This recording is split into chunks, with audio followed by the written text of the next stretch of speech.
Alright, so guys, magluluto tayo ngayon at yung mga kailangan natin. Meron tayong onion, ay garlic pala to. Garlic, onion, cornstarch, all-purpose flour, asukal. Meron din tayong tubig. At meron tayong toyo at asin. Yan. Tapos meron tayong pepper syempre.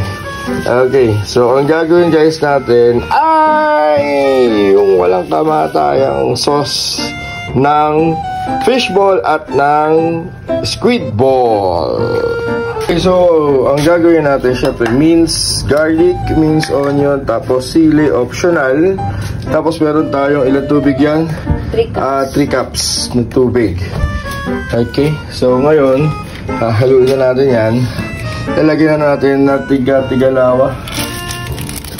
2 cups, 2 tablespoon ng cornstarch, tapos 2 tablespoon ng flour. Pwede rin naman cornstarch lang, gagawin ninyo 4 or flour 4. Okay, depende sa inyo. So guys, pag-halu-haluin muna natin dyan, tutunawin natin lahat bago natin isalang, tapos ilalagay natin itong mga ire. Tapos syempre yan. Okay, so i-post nyo na lang. Ayan. Garlic, onion, sili, 3 cups of water, 2 tablespoon cornstarch, 2 tablespoon flour, all-purpose, 5 tablespoon toyo, 1/2 tablespoon na salt, tapos 1/2 tablespoon ng pepper. Yan, bahala kayo. I-post nyo na lang kung gusto niyo yung ingredients na ganyan. Okay? Halu-haluin nyo lang hanggang sa matunaw yung mga nilagay natin flour at saka yung cornstarch. Okay? Tapos mamaya, isasalang na natin yan sa apoy. Guys, wala nga pala dito yung ungkon ng asukal. Pwede tayo maglagay ng 1 1/4 na cup ng asukal. Pero guys, depende sa panlasa nyo. Kung gusto nyo naman ng konti lang yung asim, ay yung tamis, o gusto nyo talaga ng matamis. Okay? Depende sa panlasa nyo pa rin. Haluin lang natin yan hanggang sa mag-dissolve lahat ng mga powder. At ito na nga guys, nilagay na nga natin dito sa may apoy. Dire-diretso lang ang panghalo hanggang sa kumulo. At syempre mamaya ilalagay na natin yung bawang, sibuyas at yung sili. Ilalagay na nga natin guys yung garlic, sibuyas at syempre yung siling pula. Ayan. At hihintayin na lang natin yan kumulo. Dire-diretso lang ang paghalo.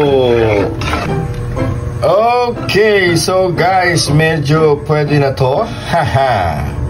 Pero lulutuin pa natin yung bawang tsaka yung sibuyas guys. Kaya ipapakulo lang natin yan. Dire-diretso lang sa paghalo. At mamaya lalantakan na natin yan.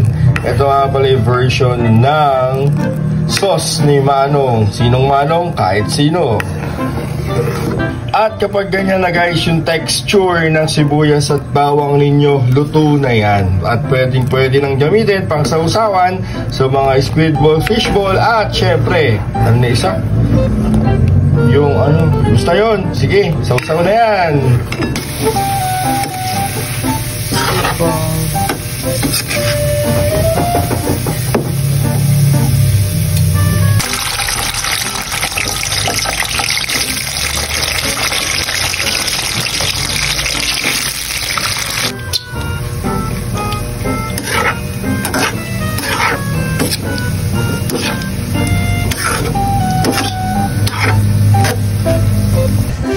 Yan.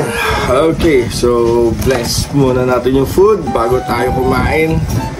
Alright, Lord, maraming salamat po sa biyayang ito. Balutan niyo po nawa na inyong banal na dugo. In Jesus' name, Amen. So guys, eto na yung ating mabisa na sauce. Tikman na natin.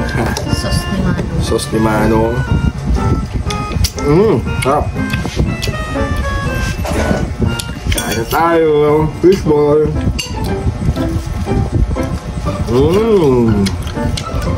Kikiam. Kailangan tayo muna durog yung kikiam.